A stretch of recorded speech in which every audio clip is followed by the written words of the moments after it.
नमस्कार, आप देख रहे हैं टीवी 24 और मैं हूं आपके साथ अनन्या मिश्रा।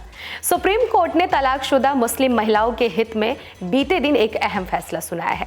कोर्ट ने कहा है कि अब तलाकशुदा मुस्लिम महिलाएं भी सीआरपीसी की धारा 125 के तहत याचिका दायर कर अपने पति से भरण पोषण के लिए भत्ता मांग सकती हैं। हालांकि कोर्ट ने अपने फैसले में स्पष्ट कह दिया है कि यह फैसला हर धर्म की महिलाओं पर लागू होता है और मुस्लिम महिलाएं भी इसका सहारा ले सकती हैं। इसके लिए उन्हें सीआरपीसी की धारा 125 के तहत कोर्ट में याचिका दाखिल करने का अधिकार है। इस संबंध में जस्टिस वीबी नागरत्ना और जस्टिस ऑगस्टीन चार्ज मसीहा ने फैसला सुनाया है। दरअसल यह पूरा मामला अब्दुल्ला समद नाम के व्यक्ति से जुड़ा हुआ है। आपको बता दें कि बीते दिनों तेलंगाना हाईकोर्ट ने अब्दुल्ला समद को अपनी पत्नी को गुजारा भत्ता देने का निर्देश दिया था। इस आदेश के विरोध में अब्दुल्ला समद ने सुप्रीम कोर्ट में याचिका दाखिल की। अब्दुल्ला ने अपनी पत्नी को याचिका में कहा कि उनकी पत्नी सीआरपीसी की धारा 125 के अंतर्गत उनसे गुजारा भत्ता मांगने की हकदार नहीं है। महिला को मुस्लिम महिला अधिनियम 1986 अधिनियम के अनुरूप चलना होगा।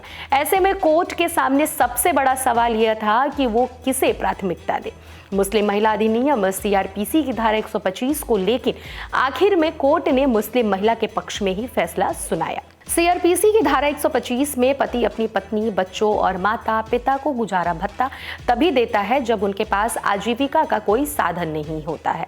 अगर उनके पास आजीविका का कोई साधन होता है तो ऐसी स्थिति में उन्हें भत्ता देने की मनाही होती है। दरअसल मुस्लिम महिलाओं को महज इद्दत की अवधि तक ही गुजारा भत्ता मिलता है। आमतौर पर इद्दत की अवधि महज 3 महीने की होती है। दरअसल आपको बता दें, इस्लामी रवायत के अनुसार जब किसी मुस्लिम महिला के पति का देहांत हो जाता है या फिर उससे तलाक हो जाता है तो ऐसी सूरत में उसे 3 महीने तक शादी की इजाज़त नहीं होती है।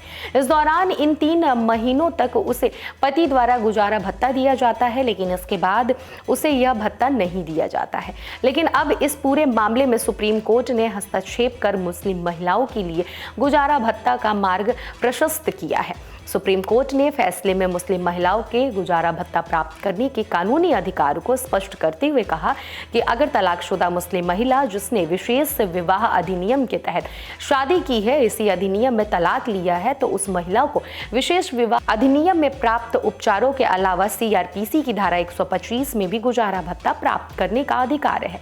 कोर्ट ने कहा कि यदि मुस्लिम महिलाओं की मुस्लिम पर्सनल लॉ के मुताबिक शादी हुई है तो तलाक हुआ है अगर, तो उस पर भी सीआरपीसी की धारा और मुस्लिम महिला यानी कि तलाक पर अधिकारों का संरक्षण अधिनियम 1986 दोनों के प्रावधान लागू होते हैं। ऐसे में मुस्लिम महिला के पास विकल्प होगा कि वह दोनों कानून में राहत मांगती है या दोनों में से किसी एक कानून में राहत मांग लेती है। शीर्ष अदालत ने दोनों कानूनों के लागू होने के बारे में स्थिति स्पष्ट करते हुए कहा कि ऐसा इसलिए है क्योंकि 1986 का कानून सीआरपीसी की धारा 125 के प्रावधानों को कम नहीं करता बल्कि धारा 125 के अलावा अतिरिक्त है।